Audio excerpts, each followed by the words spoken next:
السلام علیکم ورحمۃ اللہ وبرکاتہ۔ اعوذ باللہ من الشیطان الرجیم۔ بسم اللہ الرحمن الرحیم۔ وخلق اللہ السماوات والأرض بالحق ولتجزى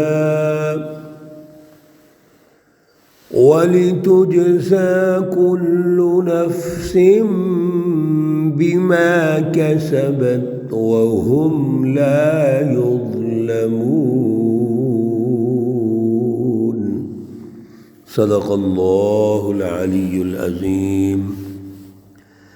اللہم صل علی سیدنا و مولانا محمد النبی الأمی وعلی آلہ واصحابہ وبارک وسلم وصلی علیہ۔ معزز سامعین و سامعات، پارہ نمبر 25 سورۃ الجاثیہ، آیات مقدسہ 22، 23 اور 24۔ اللہ رب العزت ان آیات کا فہم اور شعور عطا فرمائیں اور عمل کی توفیق اور صلاحیت عطا فرمائیں۔ گزشتہ درس میں اللہ رب العزت نے ہماری رہنمائی ارشاد فرمائی کہ رسول اللہ صلی اللہ علیہ وسلم کو جو شریعت دی گئی، اصول اور ضابطے دیے گئے قومی اور بین الاقوامی انقلابات کے لیے، سسٹم کی تشکیل کے لیے، انہی پر عمل کیا جائے گا تو کامیابی ہوگی۔ یہ جو کفار مکہ ہیں، مشرکین مکہ ہیں، یہ چاہتے ہیں کہ اپنی خواہشات کو غالب کریں، اپنی ظالمانہ فکر کو غالب کریں۔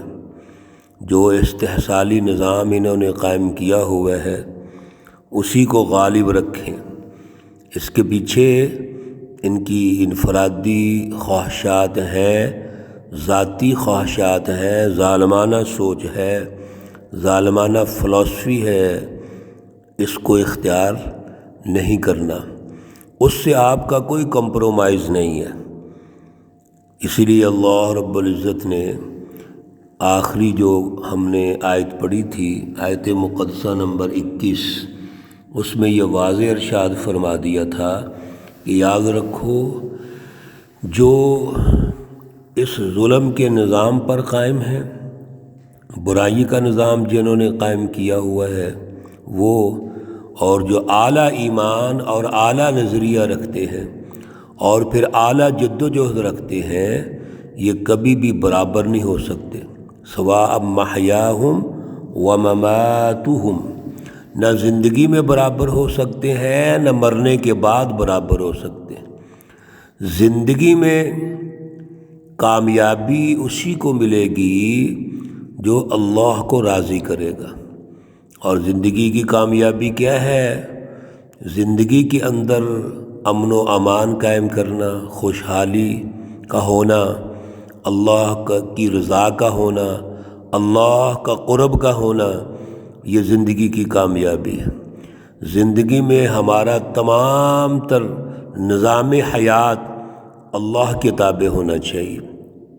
ہماری فلسفی، ہمارا سیاسی نظام، ہمارا معاشرتی نظام، ہمارا معاشی نظام، ہمارے اداروں کا نظام، سب اللہ کے تابع ہوگا تو دنیا کی کامیابی ہے۔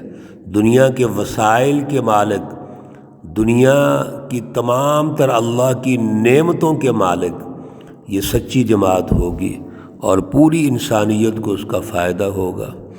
اور دنیا کی ضلالت کیا ہوتی ہے؟ غلامی، ظلم کا نظام، معاشی بدحالی، غربت کا نظام، فرقہ پرستی کا نظام، انتہا پسندی کا نظام، یہ سب دنیا کے وہ اللہ رب العزت کا عذاب ہے، جو اللہ کے قریب نہیں ہوتے تباہ ہو جاتے ہیں، انسانوں کو غلام بنائیں گے اور دنیا کے نظاموں کو تباہ کر دیتے ہیں۔ اس لیے اللہ رب العزت آج کی آیت مقدسہ نمبر 22 میں فرماتے ہیں کہ اے ظالموں، اے کافروں، مشرکوں، منافقوں، ذرا غور تو کرو، وَخَلَقَ اللَّهُ السَّمَاوَاتِ وَالْأَرْضَ بِالْحَقِّ، اللہ رب العزت نے آسمانوں اور زمینوں کو حق کے ساتھ پیدا کیا ہے۔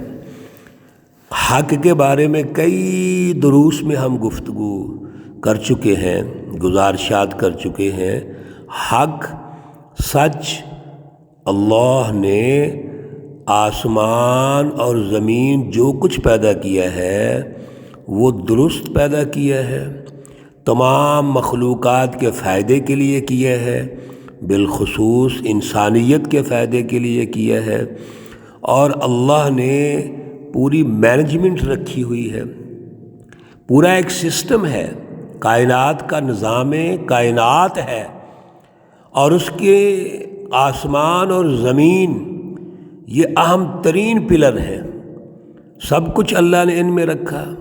پچھلے اسی سورہ مقدسہ میں بھی اللہ نے یہ شروع میں رہنمائی ارشاد فرمائی، پھر درمیان میں فرمائی، پھر ابھی اللہ ارشاد فرما رہے ہیں۔ مقصد کیا ہے کہ غور کرو، اور یہ کیوں پیدا کیا؟ وَلِتُجْزَىٰ كُلُّ نَفْسٍ بِمَا كَسَبَتْ، اور اللہ بدلہ دینا چاہتے ہیں تاکہ اللہ بدلہ دیں ہر شخص کو جو اس نے کیا ہے، وَهُمْ لَا يُظْلَمُونَ، اور وہ اللہ رب العزت کسی پر ظلم نہیں کریں گے، اور کسی شخص پر معمولی سا بھی ظلم نہیں ہوگا۔ اللہ نے آسمان زمین پیدا کیے، وما بینہما، اور جو کچھ ان کے درمیان ہے وہ پیدا کیا، اور ہمارے فائدے کے لیے پیدا کیا، حق کے ساتھ پیدا کیا۔ اب اللہ یہ چاہتے ہیں کہ اے انسان، تو زندگی بسر کر رہا ہے تو دیکھتے ہیں تم کیا کرتے ہو۔ کسبت، اس پہ غور کیجئے ذرا کہ اللہ ہمارے اعمال کو دیکھیں گے کہ کیا ہمارے اعمال اللہ کے مطابق ہیں، ہماری محنت کوشش اسی راستے پر ہے جو اللہ چاہتے ہیں، جو انبیاء کا راستہ ہے، جو رسول اللہ صلی اللہ علیہ وسلم کا راستہ ہے۔ اگر ہے تو پھر اللہ بدلہ دیں گے۔ اللہ ظالموں کو اور جو مومنین متقین ہیں ان کو برابر نہیں رکھنا چاہتے۔ لیکن حیران کن بات یہ ہے، أَفَرَأَيْتَ مَنِ اتَّخَذَ إِلَٰهَهُ هَوَاهُ، کیا آپ دیکھتے ہو کہ آپ نے بنا لیا اپنا حاکم اپنی خواہشات کو، آپ نے اپنے خواہشات کو اپنے اوپر سوار کر لیا، اپنی انفرادی اغراض کو اپنے اوپر سوار کر لیا، ذاتی اور دنیاوی مفادات کو غالب کر لیا۔ وَأَضَلَّهُ اللَّهُ عَلَىٰ علم، اور اللہ نے جو علم دیا ہے اس علم کو بھی تم نے اختیار نہیں کیا۔ جو چیزیں تم نے سیکھیں، سیکھنے کے بعد پھر گمراہی کی طرف چلے گئے۔ اور سب سے بڑی بات یہ ہے کہ اللہ نے سچی رہنمائی پیش کی اور تم نے کیا کیا؟ تم نے آنکھیں بند کر لی، تم نے کان بند کر لیے، تم نے دل کو تالا لگا دیا۔ وَخَتَمَ عَلَىٰ سَمْعِهِ وَقَلْبِهِ وَجَعَلَ عَلَىٰ بَصَرِهِ غِشَاوَةً۔ میرے عزیزو، تین بنیادی اہم عناصر ہیں جن کے ذریعے ہم چیزیں سنتے ہیں، دیکھتے ہیں، غور و فکر کرتے ہیں، انالیسس کرتے ہیں۔ وہ کون کون سی ہیں؟ کان ہیں، سنتے ہیں، آنکھوں سے دیکھتے ہیں، اور قلب، دل، یہ مرکز ہے جو فیصلے کرتا ہے۔ ہم نے اپنی خواہشات کو، انفرادیت کو، خود غرضی اور لالچ کو ہم نے غالب کر لیا، اپنا حاکم بنا لیا، اپنا معبود بنا لیا اور سچی تعلیم کو چھوڑ دیا، گمراہی اختیار کی۔ تو یہ تینوں جو بنیادی ہمارے عناصر ہیں، ان سے ہم نے فائدہ نہیں اٹھایا، بلکہ الٹا ہم نے وہ چیزیں سنی جو ذاتی اغراض کی ہیں، وہ چیزیں دیکھیں جو ہمارے انفرادی فائدوں کی ہیں، ظلم کی ہیں، اور اپنے دل سے فیصلے وہ کیے جو انسانیت کی تباہی کے لیے ہیں۔ ان تمام حالات کے بعد فَمَن يَهْدِيهِ مِن بَعْدِ اللَّهِ، کس طرح ہدایت آئے گی جب اللہ رب العزت نے مہر لگا دی، ختم اللہ علی قلوبہم وعلی سمعہم وعلی ابصارہم غشاوہ، تو میرے عزیزو ہدایت کیسے آئے گی؟ افلا تذکرون، کیا تم غور نہیں کرتے؟ پھر اللہ نے وہی ارشاد فرما دیا کہ توجہ کرو، اور آگے اللہ نے ان کا مائنڈ سیٹ ارشاد فرمایا، ان ظالموں کا، کفار اور مشرکین اور منافقین کا مائنڈ سیٹ کیا ہے؟ کہتے ہیں وَقَالُوا، کہنے لگے، مَا هِيَ إِلَّا حَيَاتُنَا الدُّنْيَا، نہیں ہے مگر ہماری دنیا کی زندگی، نموت و نحیا، اتنا ہی ہے، ہم مریں گے اور زندہ ہو جائیں گے۔ اللہ رب العزت نے قرآن پاک میں ہر وہ دعویٰ جو ان ظالموں کا ہے، جو ان کی سوچ ہے، اللہ نے بالکل 100% اسی طرح ارشاد فرمائی، تاکہ سمجھ آ جائے کہ اصل میں ان کا مائنڈ سیٹ کیا ہے۔ تو کہتے ہیں یہ تو دنیا کی زندگی یہی ہے، زندہ ہوئے، دنیا میں آئے، پھر مر گئے، بس بات ختم۔ وَمَا يُهْلِكُنَا إِلَّا الدَّهْرُ، اور ہمیں ہلاک نہیں کرتا مگر زمانہ، یعنی وقت آیا، وقت کے ساتھ ساتھ ہم دنیا میں آئے، پھر ایک وقت آیا دنیا سے چلے جائیں گے اور کام ختم ہو جائے گا۔ وَمَا لَهُم بِذَلِكَ مِنْ عِلْمٍ، اللہ نے بڑا خوبصورت آگے سے جواب دیا، اور ان کے پاس یہ جو ان کا دعویٰ ہے، من علم، کوئی علم نہیں ہے۔ ان کے اس دعوے کے پیچھے کوئی فلسفی ہو، کوئی سوچ ہو، کوئی منطق ہو، کوئی دلیل ہو، نہیں، بلکہ انہم الا یظنون، یہ تو صرف گمان کرتے ہیں، اٹکلیں دوڑاتے ہیں۔